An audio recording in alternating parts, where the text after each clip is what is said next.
Hello दोस्तों, स्वागत है आप सभी का हमारे चैनल पर। गर्मियां आ चुकी हैं और गर्मियों में एसी यानी एयर कंडीशनर का प्रयोग काफ़ी ज़्यादा किया जाता है। लेकिन क्या आप जानते हैं कि एसी के जितने फ़ायदे हैं उतने नुकसान भी हैं। और आज के इस वीडियो में हम इस बात पे ही चर्चा करेंगे कि जो नुकसान हो रहे हैं उससे हम अपना बचाव कैसे कर सकते हैं। तो इस वीडियो को अंत तक जरूर देखें और चैनल को सब्सक्राइब करना ना भूलें। तो चलिए शुरू करते हैं। जो सबसे पहला फायदा है वो है गर्मियों से राहत मिलती है।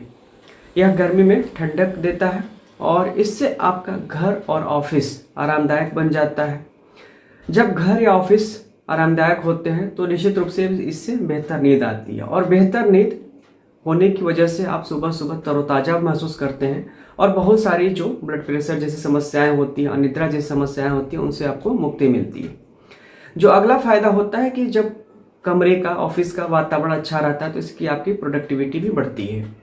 बहुत से जो आधुनिक एसी आते हैं उनमें एयर फिल्टर होने की वजह से हवा फिल्टर हो जाती है और इससे एलर्जी की समस्या से भी आपको निजात मिलती है। इतने सारे फायदे होते हैं। एसी जो है हमारी लाइफ को बेहतर करता है, लेकिन बहुत ज़्यादा प्रयोग करने से इसके बहुत सारे नुकसान भी होते हैं और वो आपको जानना बहुत ज़रूरी होता है। आज के वीडियो में हम इसकी भी डिटेल में चर्चा करेंगे कि अधिक एसी के प्रयोग से स्वास्थ्य संबंधी कौन कौन से नुकसान होते हैं। तो जो सबसे बड़ा नुकसान होता है वो सर्दी, जुकाम और श्वसन तंत्र जैसी समस्याएं, क्योंकि जो एसी की हवा होती है वो काफ़ी ड्राई हो जाती है और इसकी वजह से गला अक्सर सूखता है। गला सूखने की वजह से खांसी की भी समस्या बनी रहती है। जिन्हें अस्थमा या एलर्जी है उनकी समस्या इसमें बढ़ भी जाती है। जो अगली समस्या आती है वो त्वचा का ड्राइनेस, यानी कि जो हवा होती है एसी की ड्राई होने की वजह से हमारी स्किन को भी ड्राई करती है। इसकी वजह से खुजली यानी कि इचिंग जैसी समस्याएं बढ़ने लगती है। जो स्किन होती है ड्राइनेस हो जाती है। जोड़ों और मांसपेशियों का दर्द बढ़ जाता है, क्योंकि लंबे समय तक ठंडे में रहने से जो जोड़ हैं या मांसपेशियां हैं वो अकड़ जाती हैं और उनमें जकड़न हो जाती है। खासकर जो बुजुर्ग हैं जिनकी उम्र ज़्यादा है उनको, और जो पहले से गठिया रोग से पीड़ित हैं उनको जोड़ दर्द की समस्याएं ज़्यादा बढ़ जाती हैं।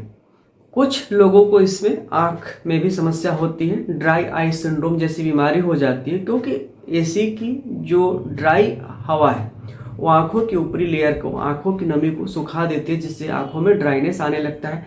इसकी वजह से आँखों में जलन होने लगती है और ड्राई आई सिंड्रोम हो जाता है। एसी में ज़्यादा रहने से पाचन संबंधी समस्याएं भी होती हैं, क्योंकि इससे मेटाबॉलिज्म जो है धीमा हो जाता है, जिससे कि भूख प्यास जैसी समस्याएं हमेशा बनी रहती है। तो कैसे हम बचाव करेंगे? इतने सारे हमने जो आपको समस्याएं बताई एसी में ज़्यादा रहने से, तो सबसे पहला जो बचाव है कि जो टेम्परेचर है वो संतुलित रखें। बहुत से लोग 16 पे भी रखते हैं, बहुत से 18 पे भी लगते हैं। लेकिन जो सामान्य तापमान वो 24 के आसपास आपको रखना चाहिए। चूँकि एसी की हवा में ड्राइनेस ज़्यादा होती है तो हाइड्रेशन का आपको विशेष रूप से ध्यान देना है। अगर आप प्रॉपर हाइड्रेशन मेंटेन रखते हैं तो जितने भी, चाहे स्किन ड्राइनेस हो चाहे आई ड्राइनेस हो, इन सारी चीज़ों से आप अपना बचाव कर सकते हैं। साथ में इसमें आपको ह्यूमिडिफायर का भी इस्तेमाल करना चाहिए, जिससे कि हवा में एक पर्याप्त नमी बनी रहे और ज़्यादा हवा ड्राई ना होने पाए। बीच बीच में एसी का इस्तेमाल करने से आपको ब्रेक लेना चाहिए, यानी कि कुछ घंटों के बाद आपको एसी के कमरे से बाहर निकलकर सामान्य हवा में, सामान्य तापमान में भी आना चाहिए, जिससे कि शरीर को हर तरीके से एडजस्ट करने का मौका मिले। अगर आपके एसी वाले कमरे में पंखा हो तो उसका भी इस्तेमाल जरूर करना चाहिए। इससे पूरे कमरे में एक सामान्य तापमान जो है मेंटेन रहता है। तो दोस्तों, ये थे एसी के स्वास्थ्य संबंधी नुकसान और उनसे बचाव के आसान से उपाय। एसी का इस्तेमाल समझदारी से करें ताकि आपको गर्मी से राहत तो मिले, आपका स्वास्थ्य भी ठीक रहे और इससे जो भी नुकसान है वो उससे आप अपना स्वयं का बचाव भी कर सकें। तो दोस्तों, कैसा लगा यह वीडियो आप हमें कमेंट बॉक्स में ज़रूर बताएं।